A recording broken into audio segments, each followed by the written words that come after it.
India पुरानी परंपराओं का देश, जहां की संस्कृति और विरासत रंगों से भरी हुई है। योगा और आयुर्वेदा से लेकर पुराने मंदिरों की नक्काशी तक, इंडिया एक ऐसी दुनिया की झलक देता है जहां विज्ञान और आध्यात्म का मिलान होता है। इन परंपराओं में से एक है वास्तुशास्त्र, स्थापत्य कला का एक पुराना भारतीय सिस्टम जो प्रकृति के साथ इंसानी आवासों में सामंजस्यता स्थापित करना चाहता है। क्या आपने कभी किसी बड़े से पुराने मंदिर में जाकर देखा है जहां सूरज की रोशनी खिड़कियों से आती है और शांति का एहसास होता है? अब एक मॉडर्न स्काईस्क्रेपर की कल्पना करो, चमकदार शीशा और लोहा, लेकिन उसमें वह संतुलन और सामंजस्यता नहीं है। यही वास्तुशास्त्र का मुख्य उद्देश्य है। इसका उद्देश्य ऐसे स्थान बनाना है जहां लोगों का विकास हो, जहां ऊर्जा का प्रवाह सही से हो और जहां रहने वाले प्राकृतिक तत्वों के साथ तालमेल में रहें। लेकिन क्या ये सिर्फ एक पुरानी मान्यता है या इसमें कुछ और भी है? आइए वास्तुशास्त्र की दुनिया में जाकर इसकी महत्वपूर्ण बातों को जानें। ये ऐसे वास्तुशास्त्र के रहस्यों को समझने की कोशिश करता है, इसके सिद्धांतों, इसके ऐतिहासिक महत्व और वैज्ञानिक सबूतों की जांच करता है जो इसके दावों का समर्थन करते हैं या उनका खंडन करते हैं। हम समय के सफर पर निकलेंगे, इस पुरानी प्रैक्टिस की जादुन और सदियों में इसके विकास को जानेंगे। अंत में हम उस सवाल का जवाब देने की कोशिश करेंगे जिसने पीढ़ियों से कई लोगों को इंट्रिग्ड किया है। क्या वास्तुशास्त्र एक मिथक है या यह एक वास्तविकता है जिसमें हार्मोनियस और समृद्ध रहने की जगह बनाने के लिए बहुमूल्य अंतर्दृष्टि है?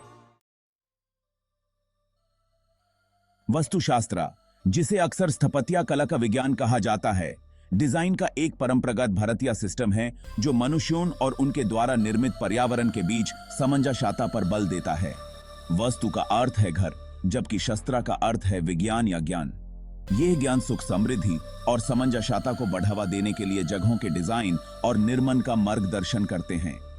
वास्तुशास्त्र इस बात पर आधारित है कि ब्रह्मांड 5 तत्वों से बना है: पृथ्वी, जल, अग्नि, वायु और आकाश। इन तत्वों का मानव जीवन पर गहरा प्रभाव पड़ता है और वास्तु का उद्देश्य इन तत्वों का संतुलन बनाना है। यह संतुलन कमरों, दरवाजों, खिड़कियों और फर्नीचर के सही स्थान के माध्यम से प्राप्त किया जाता है,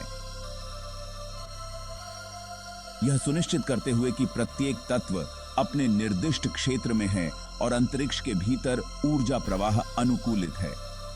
वास्तुशास्त्र के प्रमुख तत्वों में इमारत की दिशा, प्रवेश द्वार का स्थान, रसोई घर, शयन कक्ष और बाथरूम का स्थान और जगह का सामान्य लेआउट शामिल हैं। उदाहरण के लिए, वास्तु शिक्षा देता है कि घर का मुख्य द्वार पूर्व या उत्तर दिशा की ओर होना चाहिए ताकि सकारात्मक ऊर्जा और शुभ अवसरों का स्वागत हो सके। इसी प्रकार रसोई घर, जिसे अग्नि तत्व माना जाता है, आदर्श रूप से अग्नि कोण में स्थित होता है, जबकि शयन कक्ष शांतिपूर्ण निद्रा के लिए नैऋत्य में स्थित होते हैं। हालांकि कुछ लोग वास्तुशास्त्र को अंधविश्वास मान सकते हैं, इसके सिद्धांत निरीक्षा और अनुभव में गहरी जादन वाले हैं जो पीढ़ियों से भारतीय वास्तुविदों और निर्माताओं द्वारा दिए गए हैं। प्राकृतिक प्रकाश, हवासन और विशेष सामग्रियों के प्रयोग पर बल मनुष्यों और उनके आसपास के बीच संबंध की समझ को दर्शाता है, एक ऐसी अवधारणा जो आधुनिक सस्टेनेबल बिल्डिंग प्रैक्टिसेस के साथ तालमेल रखती है। आगे के भागों में हम वास्तुशास्त्र के ऐतिहासिक संदर्भ में और अधिक गहराई से जांचेंगे और वैज्ञानिक सबूतों का पता लगाएंगे जो इसके दावों का समर्थन करते हैं या उनका खंडन करते हैं, जिससे आप इस प्राचीन भारतीय परंपरा पर अपनी राय बना सकें। वास्तुशास्त्र की जादुन भारत के इतिहास में बहुत गहरी हैं, जो इसकी पूर्ण कथाओं और स्थापत्य विरासत के साथ जुड़ी हुई हैं।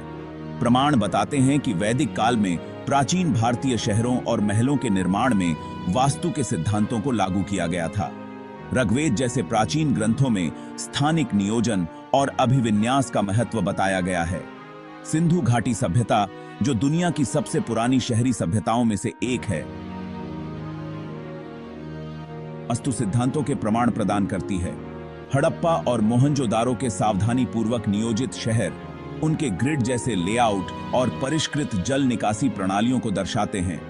तंजावुर में बृहदेश्वर मंदिर और ओडिशा में कोणार्क सूर्य मंदिर वास्तु आधारित वास्तुकला के शिखर को प्रदर्शित करते हैं। ये स्थापत्य चमत्कार उनकी जटिल नक्काशी और विशाल गोपुरम के साथ वास्तु सिद्धांतों के स्थायी उदाहरण हैं। आज घरों और कार्यालयों के डिजाइन में वास्तु सिद्धांतों को फिर से शामिल किया जा रहा है।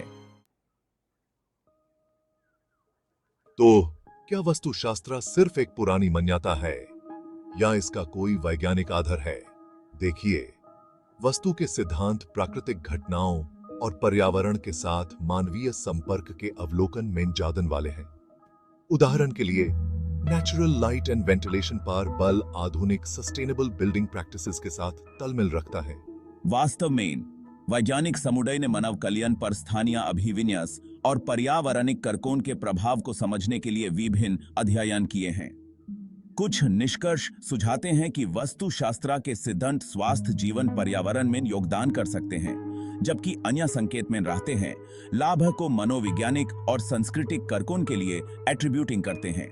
या ध्यान रखना महत्वपूर्ण है कि जबकि वास्तुशास्त्र दिशा निर्देश प्रदान करता है, व्याख्या और अनुप्रयोग व्यापक रूप से भिन्न हो सकते हैं। मॉडर्न वास्तुकार और वैज्ञानिक अक्सर इन सिद्धांतों को समकालीन डिजाइन प्रथाओं के साथ एकीकृत करते हैं ताकि ऐसे स्थान बनाए जा सकें जो कार्यात्मक और सामंजस्यपूर्ण दोनों हों। जैसे जैसे हम सबूतों की खोज करते रहते हैं, ये स्पष्ट होता जाता है कि वास्तुशास्त्र एक जटिल और बहुआयामी परंपरा है। चाहे विज्ञान या आध्यात्म के लेंस के माध्यम से देखा जाए, यह मनुष्यों और उनके द्वारा निर्मित वातावरण के बीच संबंधों में बहुमूल्य अंतर्दृष्टि प्रदान करता है। अंत में आधुनिक स्थापत्य में वास्तुशास्त्र की प्रासंगिकता डिजाइन के प्रति एक समग्र दृष्टिकोण को प्रेरित करने की क्षमता में निहित हो सकती है, जो न सिर्फ भौतिक संरचना पर विचार करती है, बल्कि इसके रहने वालों की भलाई पर भी विचार करती है। वास्तुशास्त्र जब सोची हुई तरह से इंटीग्रेट किया जाता है, तो ये किसी भी जगह की कार्यक्षमता और सुंदरता को बढ़ा सकता है। ये संतुलन और सामंजस्यता के बारे में है। जहां कुछ विशेषज्ञ वस्तु में विश्वास रखते हैं, वही कुछ अभी भी संकेत में हैं।